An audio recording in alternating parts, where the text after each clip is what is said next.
Hello students, आज हम लोग क्लास 11 के एनसीईआरटी मैथ्स बुक्स के फर्स्ट चैप्टर सेट्स के कुछ बेसिक कंसेप्ट्स के बारे में पढ़ेंगे और उस पे बेस्ड एक्सरसाइज 1.1 के कुछ क्वेश्चंस सॉल्व करेंगे।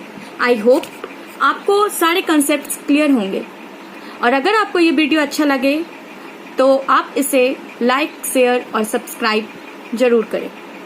तो हम लोग चलते हैं अपने आगे के चैप्टर्स की ओर, जिसका नाम है सेट्स। तो सबसे पहले हम लोग जानते हैं कि सेट्स आया कहां से और हम लोग इसे पढ़ेंगे क्यों। सेट्स का जो कंसेप्ट है वो जर्मन मैथमेटिशियन जॉर्ज कैंटर ने दिया था और सेट्स का कंसेप्ट हम आगे के चैप्टर्स में हमें पढ़ना है। ज्योमेट्री सेक्शंस पढ़ने हैं, रिलेशंस एंड फंक्शंस पढ़ने हैं, सीक्वेंसेस पढ़ने हैं, उसमें हमें सेट्स के कंसेप्ट्स की जरूरत पड़ेगी। इसलिए हम लोग सबसे पहले सेट्स के कंसेप्ट्स को क्लियर करेंगे, तभी हम आगे के इन चैप्टर्स को भी, relations and functions, geometry etcetera को अच्छे से समझ पाएंगे। तो चलिए हम लोग सबसे पहले स्टार्ट करते हैं कि सेट्स एक्चुअली है क्या। तो सेट्स है, set is a well defined collection of objects. Set is a well defined. अब यहां पर एक टर्म आ रहा है वेल डिफाइंड। जैसे कि आप लोग तो जानते हैं कि कलेक्शन ऑफ ऑब्जेक्ट्स, किसी भी चीज का हम लोग कलेक्शंस करते हैं। कुछ बुक्स के कलेक्शंस हो गए हैं, कुछ कॉपीज के कलेक्शंस हो गए हैं, सपोज किचन में ग्लासेस के कलेक्शंस हो गए हैं, कप्स के कलेक्शंस हो गए, आपके टॉयज के कलेक्शंस हो गए।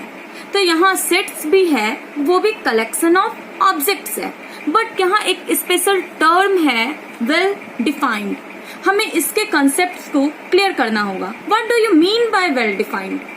तो वेल डिफाइंड का सेंस है कि कोई पर्टिकुलर प्रॉपर्टी जिसके अनुसार आप बता सकते हैं कि कोई पर्टिकुलर एलिमेंट इस सेट्स में, इस कलेक्शन में बिलोंग्स करेगा या नहीं। For example, collection of odd numbers less than 20। आप सभी जानते हैं कि ऑड नंबर क्या है। The numbers which are not divisible by 2 are known as odd numbers. तो यहाँ जो हमने एग्जाम्पल लिया है, collection of odd numbers less than 20 means ऐसे सारे ऑड्स नंबर का कलेक्शन जो 20 से कम हो। This is an example of a set and it is a well defined collection of objects और नंबर्स। अब ये वेल डिफाइंड क्यों है? सपोज अगर आपसे कोई पूछता है 22, क्या 22 इस कलेक्शन में बिलोंग्स करेगा? तो आप क्लियरली यहाँ पर देख रहे हैं लेस देन 20 और 22 एक इवन नंबर है, इसलिए वो इस कलेक्शन में नहीं आएगा।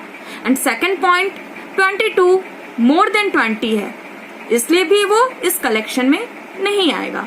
तो हम लोग यहाँ पर क्या देख रहे हैं कि हम लोग एक पर्टिकुलर एलिमेंट के बारे में अगर पूछा जा रहा है कि वो इस कलेक्शन में आएगा या नहीं, तो हम बता सकते हैं कि वो इस कलेक्शन में नहीं आएगा। अगर कोई पूछता है 15, क्या 15 इस कलेक्शन में आएगा? तो आप क्लियरली बता सकते हैं yes, 15 is a odd number and it is less than 20, so 15 belongs to this collection. That means this is a well defined collection. इसी तरह से अगर आगे हम लोग को एक एग्जाम्पल लेते हैं, collection of best 5 players. Collection of best 5 players, तो 5 प्लेयर्स अगर हम आपसे पूछ दें कि बताइए क्या उसमें MS धोनी उस कलेक्शन में बिलोंग करेगा, तो कोई कह सकता है हाँ करेगा, कोई कह सकता है नहीं करेगा, क्योंकि जरूरी नहीं है कि सबको MS धोनी उसके अकॉर्डिंग बेस्ट हो। इसलिए collection of best 5 players well defined नहीं होगा। तो आपको यहाँ पर वेल डिफाइंड का कंसेप्ट क्लियर हो गया होगा। आगे हम लोग एक्सरसाइज में भी इसके कॉन्सेप्ट्स को क्वेश्चन सॉल्व करेंगे तो और अच्छे से क्लियर करेंगे। अब हम लोग सेट्स में आगे की ओर बढ़ते हैं और देखते हैं कि हम सेट्स को डिनोट कैसे करते हैं। Set is denoted by capital letter like A, B, C, D, etc. Any alphabetical letter. Sets को हम लोग किसी भी कैपिटल लेटर, अल्फाबेट के किसी भी कैपिटल लेटर से डिनोट करते हैं, और उसके जो एलिमेंट्स होते हैं उसको हम लोग स्मॉल लेटर से डिनोट करते हैं। सपोज दैट अगर हमारे पास कोई सेट्स है, सेट्स ऑफ, सपोज ये जो सेट्स हमने एग्जांपल लिया था, इसको हम लोग कैसे डिनोट करेंगे बताइए? ऑड नंबर 1 हो गया, 3 हो गया, 5 हो गया, 7 हो गया, 9 हो गया, 11 हो गया, 13 हो गया, 15 हो गया, 17 हो गया एंड 19 हो गया। तो ये एक सेट था, ये जो हमने यहाँ पे लैंग्वेज में लिखा था, इसको हमने इसमें मैथमेटिकल फॉर्म में लिखा है। तो इस सेट्स को हम लोग डिनोट करते हैं कैपिटल लेटर से। जैसे आप सभी को कैसे डिनोट करते हैं? आप सभी का कुछ भी नाम होगा, राम, श्याम, सीता, गीता, कुछ भी नाम होगा। उसी तरह सेट्स का भी हम लोग कुछ नाम देते हैं, और वो नाम हम लोग अल्फाबेट के कैपिटल लेटर से देते हैं। अब कोई भी सेट का अगर कोई एलिमेंट है, इसमें जो बिलोंग्स कर रहा है वो इसका एलिमेंट्स कहलाता है। जैसे इस सेट्स का एलिमेंट्स कौन कौन है? 1, 3, 5, 7, 9, 11, 13, 15, 17, 19. These are the elements of set A. तो इन जनरल हम लोग कहते हैं कि अगर स्मॉल a किसी भी सेट A का एलिमेंट है, if small a is any element of set A, तो हम लोग इसको डिनोट कैसे करते हैं? A belongs to capital A। इस सिंबल को हम लोग क्या पढ़ते हैं? belongs to। और ये एक्चुअली सिंबल है क्या? तो this is a Greek symbol name epsilon. ये आपको जरूरी नहीं है कि आप जानिए, इससे क्वेश्चंस भी नहीं आता, लेकिन फिर भी जो हमें पढ़ना है हमें उसके बारे में कंप्लीट जानकारी होनी चाहिए। इसलिए आप ये जान लीजिए कि इस सिंबल को हम लोग क्या कहते हैं? Epsilon, and this is a Greek symbol. और इसको हम लोग पढ़ते क्या है? Belongs to. तो हमेशा हम इतना डिटेल में नहीं लिखेंगे ए बिलोंग्स टू ए, इतना डिटेल्स में लैंग्वेज में लिखने में टाइम लगेगा, इसलिए हम लोग सिंबलिकली लिखते हैं A belongs to A. This is the symbol of belongs to. इसी तरह से अगर if A is not an element of set A, अगर A capital A this set का स्मॉल ए एलिमेंट नहीं है, तो हम उसे सिंबलिकली कैसे लिखेंगे? A doesn't belongs to A, doesn't belongs to। हम एप्सिलॉन का ये सिंबल देंगे जो हम लोगों ने यहाँ पर सीखा, इसका सिंबल देंगे और सिंपली उसको एक स्ट्रेट लाइन से कट कर देंगे हम लोग। तो इसका मतलब हो गया doesn't, इसका मतलब क्या हो गया? doesn't belongs to। Okay, is it clear? अब हम लोग आगे बढ़ते हैं रिप्रेजेंटेशन ऑफ सेट्स, कि आखिर हम सेट्स को रिप्रेजेंट कैसे करेंगे। मैंने यहाँ पर आपको लिख दिया था, हालांकि इसके बारे में मैंने अभी आपको नहीं बताया। This is also a method of representation of sets. अब इसके बारे में हम आगे डिटेल में पढ़ते हैं। रिप्रेजेंटेशन ऑफ सेट्स, तो सेट्स को रिप्रेजेंट करने के लिए there are 2 methods. First method है रोस्टर मेथड और टेबुलर मेथड। आप कहीं कहीं देखेंगे लिखा रहेगा रोस्टर फॉर्म और टेबुलर फॉर्म, तो मेथड और फॉर्म में कंफ्यूज नहीं होना है, दोनों सेम थिंग है। तो here representation, there are 2 methods of representation of sets.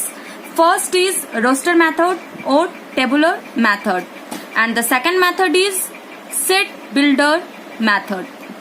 अब हम लोग 1 by 1 डिस्कस करते हैं कि रोस्टर मेथड क्या है और सेट बिल्डर मेथड क्या है। First, roster form. Roster form में क्या होता है? सबसे पहले इसका डेफिनेशन देखिए। All the elements are listed. जितने भी उसके एलिमेंट्स होते हैं उसको हम पर्टिकुलर लिख कर उसको लिस्टिंग करते हैं, उसको लिख देते हैं जो भी एलिमेंट्स होते हैं उनको। और क्या करते हैं? Separated by commas. सारे एलिमेंट्स को कॉमा से हम सेपरेट करते हैं। And are enclosed within bracket, और सारे एलिमेंट्स को इस curly bracket, this bracket is known as curly bracket. Curly bracket में हम सारे एलिमेंट्स को इनक्लोज करते हैं। तो जैसे कि ये आपका एक एग्जाम्पल हो गया, this is a set of collection of all even numbers less than 7। तो इसको हम लोग रोस्टर फॉर्म में कैसे लिखे हैं? इवन नंबर्स क्या होता है आप सभी जानते हैं। What are even numbers? The numbers which are divisible by 2 are known as even numbers.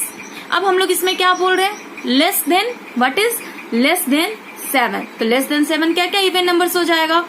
First is 2, second is 4, third is 6 के बाद क्या होगा? 8। तो क्या 8 7 से स्मॉल है? नहीं, इसलिए 8 इस सेट्स में बिलोंग नहीं करेगा। तो collection of all even numbers less than 7 को हम लोग रोस्टर फॉर्म में कैसे रिप्रेजेंट करेंगे? कर्ली ब्रैकेट देंगे, ब्रैकेट में सारे एलिमेंट्स को हम पर्टिकुलरली लिखेंगे, जो जो एलिमेंट्स उसको हम मेंशन करेंगे और उन सारे एलिमेंट्स को कॉमा से सेपरेट करेंगे, और जब सारे एलिमेंट्स लिख लेंगे तो उनको ब्रैकेट से क्लोज कर देंगे। This is the roster method. Clear हो गया होगा सभी को?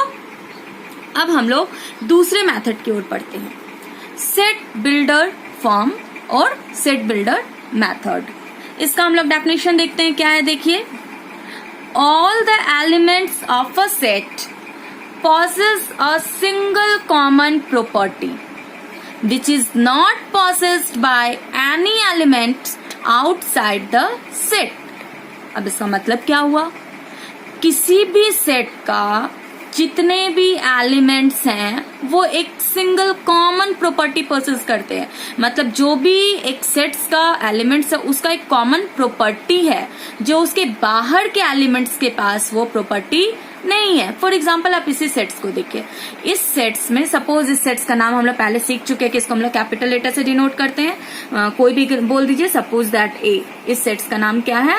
ए। जैसे कि सेट्स ए के एलिमेंट्स जो है, इसका देखिए यहाँ पे स्पेशल प्रॉपर्टी क्या है? इसका स्पेशल प्रॉपर्टी है इन सारे एलिमेंट्स का कि this all are the even numbers. This all are the even numbers less than 7, वो इनका स्पेशल प्रॉपर्टी हो गया। तो इसको हम लोग, और इसके बाहर का अगर कोई एलिमेंट हम लोग ले लेते हैं, सपोज दैट अगर हम ले लेते हैं 8, 10, 12, तो यहाँ जो प्रॉपर्टी था कि this all numbers are even numbers less than 7, ये इसका प्रॉपर्टी हो गया। लेकिन इसके आउटसाइड अगर कोई है 8, 10, 12, तो क्या इसका वो प्रॉपर्टी है? नहीं है, क्योंकि this all are the even numbers greater than 7। तो इन दोनों का प्रॉपर्टी अलग है। तो इस तरह से हम लोग क्या देखते हैं कि किसी भी सेट का जो एलिमेंट्स होता है उन सब का एक कोई खास प्रॉपर्टी होता है। जैसे आप सभी हैं, आप सभी का अपना एक कोई प्रॉपर्टी होता होगा। कोई अच्छा गाते हैं, कोई रीडिंग में अच्छे हैं, कोई राइटिंग में अच्छे हैं। उसी तरीके से सेट्स में भी जो एलिमेंट्स हैं इनका एक खास अपना एक अलग प्रॉपर्टी है जो इनसे बाहर के एलिमेंट्स के पास वो प्रॉपर्टी नहीं है। तो यहाँ हम लोग वही बात कर रहे हैं कि all the elements of a set possess a single common property which is not possessed by any element outside the set। तो इसको हम लोग डिनोट कैसे करते हैं? अब इस एग्जाम्पल को हम लोग रहने देते हैं, हम लोग इस एग्जाम्पल से पहले समझते हैं। इसको हम लोग सेट बिल्डर में कैसे डिनोट करेंगे? ए। ये आपका हो गया रोस्टर फॉर्म में। इसी एग्जाम्पल को हम लोग सेट बिल्डर फॉर्म में डिनोट करेंगे। तो इसमें हम लोग क्या लिखते हैं? कर्ली ब्रैकेट देते हैं, एलिमेंट्स को इन जनरल एक्स से डिनोट करते हैं, एक कॉलन का साइन हम लोग देते हैं और लिखते हैं इस ये जो प्रॉपर्टी प्रोसेस कर रहा है आप वही प्रॉपर्टी को लिख दीजिए। तो क्या प्रॉपर्टी प्रोसेस कर रहा है? अभी हम लोग डिस्कस किए थे, क्या था वो? These are the even numbers less than 7। तो हम लोग क्या लिखेंगे? X is even number less than 7 और ये हो गया हमारा ब्रैकेट।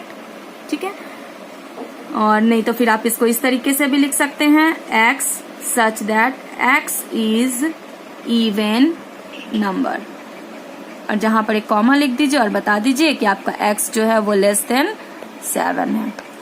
ठीक है, ये हो गया हमारा सेट बिल्डर फॉर्म में। इसमें हम लोग क्या करते हैं? कर्ली ब्रैकेट लिखते हैं, एलिमेंट्स को जनरल में x लिखते हैं, एक कॉलन का साइन देते हैं और वो जो प्रॉपर्टी प्रोसेस कर रहा है वो लिख देते हैं, x इज इवन नंबर और फिर कुछ अगर दिया हुआ है क्राइटेरिया कि अप टू यहाँ तक हमको लिखना है, अगर सिर्फ इवन नंबर लिख देंगे x इज इवन नंबर तो ये तो इन्फिनाइट चलता जाएगा, क्योंकि इवन नंबर का तो कोई इंड है नहीं। लेकिन हमको यहाँ पर 7 से लेस का लेना है, उसने हम लोग ने यहाँ पे मेंशन कर दिया लेस देन 7। तो आप डायरेक्ट भी इस तरह से मेंशन कर सकते हैं, और नहीं तो आप इस तरीके से भी लिख सकते हैं x इज इवन नंबर और यहाँ पर एक कॉमा दे देंगे और बता देंगे कि x इज लेस देन 7। यहाँ पर हम लोग इसको क्या रीड करते हैं, ये जो कॉलन, ऐसे इस सिंबल का नाम है कॉलन, लेकिन यहाँ हम लोग इसको पढ़ते हैं क्या, सच दैट। क्या पढ़ते हैं इसको, सच दैट। तो इस पूरे सेट बिल्डर फॉर्म में हम इस सेट्स को क्या पढ़ेंगे, the set of all X such that X is even number. कैसा even number, X is less than 7। x का वैल्यू क्या होगा, 7 से कम होगा। तो ऑटोमेटिकली क्लियर हो गया कि x का वैल्यू 7 से कम होगा, दैट मीन्स अप टू 6 होगा, जो यहाँ पे आपको रोस्टर फॉर्म में दिया हुआ था 2 4 6। आई होप अब आपको अच्छे से क्लियर हो गया कि रोस्टर फॉर्म में कैसे रिप्रेजेंट करते हैं और सेट बिल्डर फॉर्म में कैसे रिप्रेजेंट करते हैं। हो सकता है कि आपको सेट बिल्डर फॉर्म थोड़ा अभी हार्ड लगे, लेकिन कहा जाता है ना, practice makes a man perfect. तो इसलिए आप जितना ज्यादा प्रैक्टिस करेंगे आपको उतने अच्छे से कंसेप्ट क्लियर होगा। तो ये आपका हो गया रोस्टर फॉर्म, और इसी का रिप्रेजेंटेशन आपका सेट बिल्डर फॉर्म में इस तरीके से हो गया। एक और एग्जांपल देख लेते हैं हम लोग सेट बिल्डर फॉर्म में। सपोज x, इसको हम लोग क्या पढ़ेंगे, इस कॉलन को यहाँ पे पढ़ेंगे the set of all x such that x is a vowel in English alphabet. x क्या है, इंग्लिश अल्फाबेट में वॉवेल है। तब आप सभी को क्लियर हो गया होगा ना कि ये कैसा सेट्स है। चलिए बताइए रोस्टर फॉर्म में हम लोग क्या लिख सकते हैं इसको, x is a vowel in English alphabet. आप सभी जानते होंगे वॉवेल क्या है। तो रोस्टर फॉर्म में हम लोग क्या करते हैं, सारे एलिमेंट्स को पार्टिकुलरली मेंशन करते हैं। तो वॉवेल क्या हो गया, पहला vowel A, second is very good E, third is I, fourth is O and fifth is U. This is the representation of set in roster form and this is the representation of set in set builder form. Clear हो गया concept सभी को। अब हम लोग move करते हैं अपने एक्सरसाइज की ओर। Okay, exercise 1.1। इसमें आपका क्या था कि आपका कुछ क्वेश्चंस दिए हुए थे, आपको बताना है कि कौन सा वेल डिफाइंड, जैसा कि देखिए आपका ये क्वेश्चन है exercise 1.1, Which of the following are sets? Justify your answer. कुछ क्वेश्चंस दिए हैं, पढ़ के आपको बताना है कौन सेट्स हैं, और अगर वो सेट्स हैं तो आपको जस्टिफाई भी करना है क्यों वो सेट्स हैं और क्यों वो सेट्स नहीं है। तो आप सब तो पढ़ चुके हैं कि हम लोग सेट्स किसको कहते हैं, मैंने आपको क्लियर कर चुकी हूँ कि सेट्स क्या है, well defined collection of objects. यहाँ स्पेशली आपको याद रखना है वेल डिफाइंड। क्या टर्म याद रखना है, वेल डिफाइंड। सिंपली कलेक्शन नहीं देखना है आपको, स्पेशल इसको माइंड में रखना है, वेल डिफाइंड। इसी के अकॉर्डिंग आप डिसाइड करेंगे कि ये जो गिवन क्वेश्चंस हैं ये सेट्स हैं या नहीं। इसको हम लोग 1 by 1 देखते हैं। चलिए फर्स्ट क्वेश्चन देखिए हमारा, The collection of all the months of a year beginning with the letter J। एक ईयर के सारे मंथ्स का कलेक्शन जो J से बिगिन हो रहा है। आप सभी 11th के स्टूडेंट्स हो, इसलिए आप सभी को आता होगा name of the months of a year, है ना। यस, तो हम लोग कैसे इसको करते हैं, पहला मंथ क्या हो जाएगा बताइए। सबसे पहले क्या आता है, जनवरी। ओके, सेकंड हो गया फरवरी, मार्च, अप्रैल, मई, जून, एंड अगेन जुलाई। क्या और कोई है, अगस्त, सितंबर, अक्टूबर, नवंबर, दिसंबर। That means there are only 3 months of the year which starts with the letter J. तो अब बताइए, ये तो एक कलेक्शन हो गया। अब आप बताइए क्या ये वेल डिफाइंड है, तो कैसे डिसाइड करेंगे।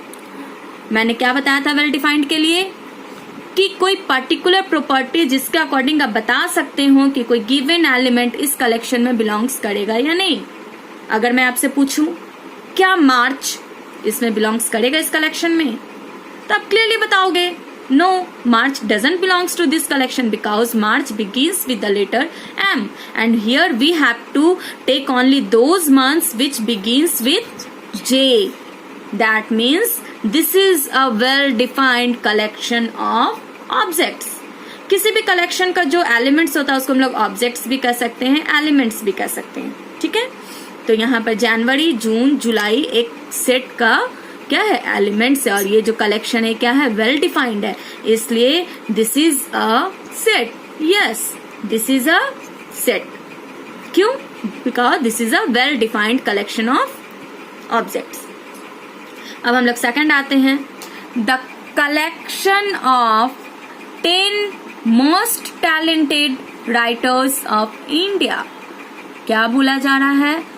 The collection of 10 most talented writers of India.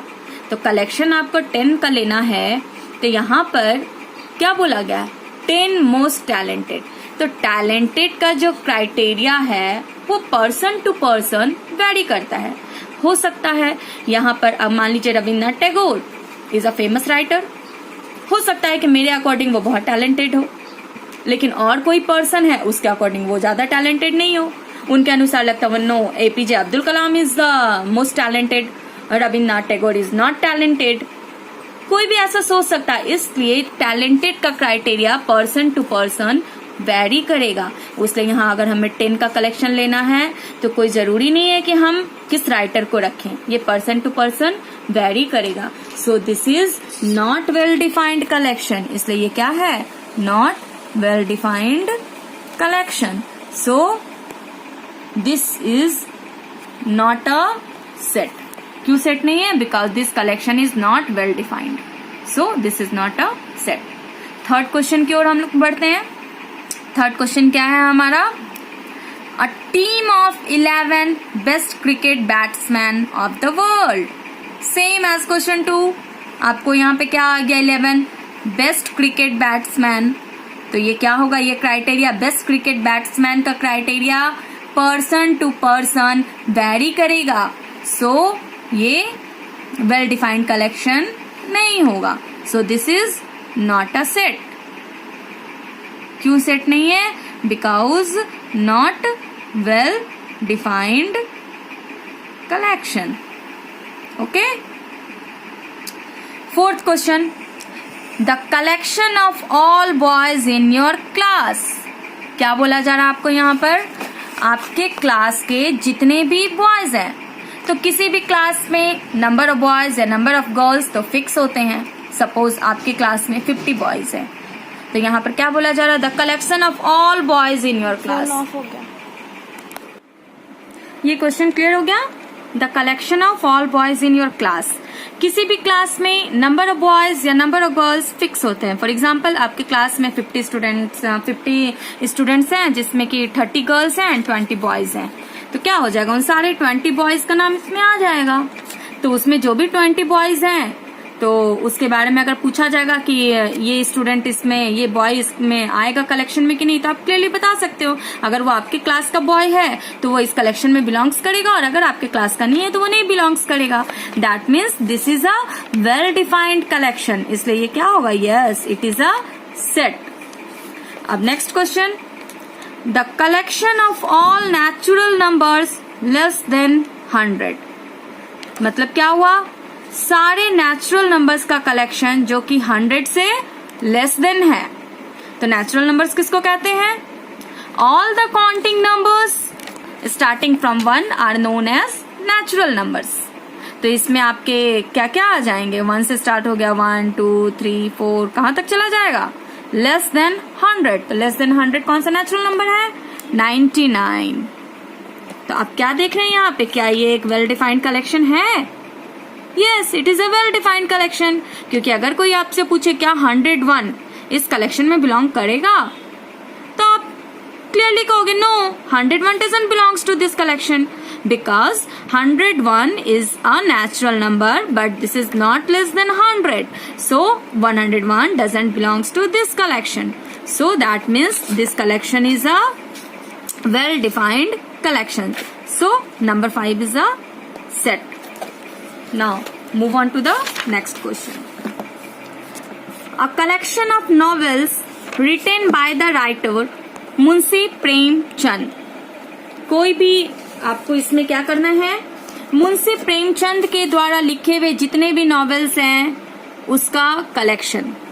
तो yes, clearly this is a well defined collection, क्योंकि जो भी मुंशी प्रेमचंद के द्वारा लिखे हुए नॉवेल्स हैं वो इस कलेक्शन में बिलोंग्स करेंगे, और जो मुंशी प्रेमचंद के द्वारा नहीं लिखे गए हैं वो इस कलेक्शन में बिलोंग्स नहीं करेंगे। इसलिए ये वेल डिफाइंड कलेक्शन है। सो दिस इज अ सेट। अब नंबर 7 में हम देखते हैं the collection of all even integers. कैसा कलेक्शन? इवन इंटीजर्स का कलेक्शन। तो पता है आप लोगों को इवन इंटीजर्स क्या है? All the numbers which are divisible by 2 are known as even integers. तो अगर इसमें आपसे कोई पूछता है क्या 3 इस कलेक्शन में बिलोंग्स करेगा, तो आप क्या कहेंगे? No, 3 doesn't belongs to this collection because 3 is not an even number। तो इसका मतलब क्या हुआ कि आप यहाँ बता सकते हैं कि पार्टिकुलर एलिमेंट इस कलेक्शन में बिलोंग्स करेगा या नहीं करेगा। सो this is a well defined collection. इसलिए ये किसका एग्जाम्पल हो गया? सेट का। Yes, this is an example of a set. अब क्वेश्चन 8 हम देखते हैं। The collection of questions in this chapter. आपके एनसीईआरटी बुक में इस सेट्स चैप्टर में जितने भी क्वेश्चंस हैं उसका कलेक्शन। तो क्लियरली ये भी एक वेल डिफाइंड है, क्योंकि अगर आप कहीं दूसरे बुक से, दूसरे चैप्टर से आप ले लेंगे, रिलेशंस एंड फंक्शंस का क्वेश्चन हो गया, या फिर आपका ज्योमेट्री सेक्शंस का क्वेश्चन हो गया, आप उसे अगर कहेंगे कि वो इस सेट्स में बिलोंग्स करेगा कलेक्शन में, तो आप क्लियरली बताओगे no, this question doesn't belongs to this collection because it is a collection of questions in this chapter, means in sets chapter only। so this is an example of a well defined collection, इसलिए ये भी हमारा sets हो गया। a collection of most dangerous animals of the world। कैसा collection? most dangerous animals, worlds के जो भी most dangerous animals हैं उनका collection। तो आपको क्या लगता है, क्या ये एक वेल डिफाइंड कलेक्शन है? सिंपली नो, क्योंकि अभी हम लोगों ने क्वेश्चन 2 में, जैसा कि क्वेश्चन 2 में, क्वेश्चन 3 में हम लोगों ने डिस्कस किया था ना, क्वेश्चन 2 में, क्वेश्चन 3 में, कि most talented writers, best cricket batsman, ये सब क्या होता है? ये criteria person to person differ करता है। उसी तरीके से यहाँ पर जो मोस्ट डेंजरस का जो कंसेप्ट है वो पर्सन टू पर्सन डिफर करेगा। हो सकता है किसी के अकॉर्डिंग होगा कि elephant is a dangerous animal, हो सकता है किसी के according elephant is not the dangerous animals.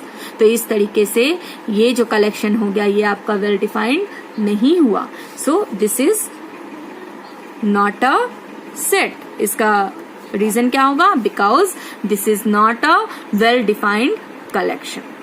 अब आपको आई होप कि वेल डिफाइंड का कंसेप्ट जो है अच्छे से क्लियर हो गया होगा, और अगर आप वेल डिफाइंड के कंसेप्ट्स को अच्छे से समझ गए हैं तो आप क्लियरली बता सकते हो कि कौन से एग्जाम्पल सेट्स का है और कौन से एग्जाम्पल सेट्स का नहीं है।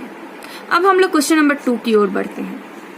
क्वेश्चन नंबर 2 में हमें एक सेट दिया हुआ है। कौन से फॉर्म में ये लिखा हुआ है? यस, वेरी गुड, ये रोस्टर फॉर्म में लिखा हुआ है, क्योंकि यहाँ पे सारे एलिमेंट्स लिस्टेड हैं, सारे एलिमेंट्स मेंशन किए गए हैं, कॉमा से सेपरेटेड हैं और ब्रैकेट्स में इनक्लोज हैं। तो एक सेट दिया हुआ है रोस्टर फॉर्म में, और हमें यहाँ पर बिलोंग्स टू, जो हम लोगों ने बिलोंग्स टू और नॉट बिलोंग्स टू के बारे में सीखा था ना, इसका हम लोगों को यहाँ पर फिल इन द ब्लैंक्स में भरना है। इसका मतलब क्या था? जो इस सेट्स में बिलोंग्स करा, इसका जो एलिमेंट्स है, और इसका मतलब क्या हो गया? नॉट बिलोंग्स टू, मतलब वो एलिमेंट्स जो इस सेट्स ए में नहीं है। तो उससे हमको इसको फिल इन द ब्लैंक्स करना है। तो पहला देखते हैं 5-A। तो देखिए क्या यहाँ 5 है? Yes, here is 5। इसका मतलब क्या हुआ कि 5 सेट ए में है, मीन्स 5 सेट ए का एक एलिमेंट है, इसमें बिलोंग्स कर रहा है। तो बिलोंग्स का सिंबल क्या था? This is the symbol of belongs to, इसलिए हम लोग यहाँ क्या भर देंगे? Belongs to. Second is 8-A। अब देखिए क्या यहाँ पर 8 है? 1 2 3 4 5 6। हियर नो 8, यहाँ पर 8 नहीं है।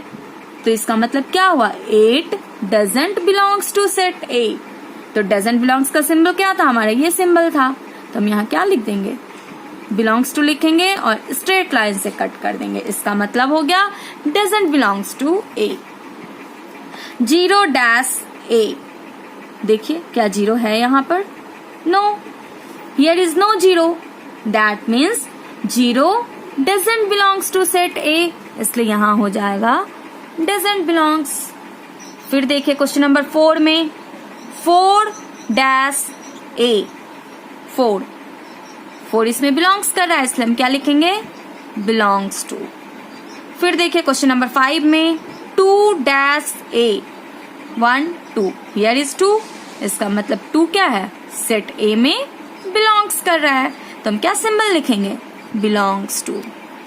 नेक्स्ट क्वेश्चन 10 डैश ए, अब हम देखेंगे 10 है, 1 2 3 4 5 6, यहाँ पर कोई 10 नहीं है, that means 10 doesn't belongs to this set A. तो डजंट बिलोंग्स का क्या सिंबल हो गया, बिलोंग्स टू लिख दिए, सिंपली। तो यहाँ आपका ये क्लियर हो गया, क्वेश्चन नंबर 2 भी आपका कंप्लीट हो गया। अब इसके आगे भी कुछ क्वेश्चंस हैं, तो आज के लिए इतना ही।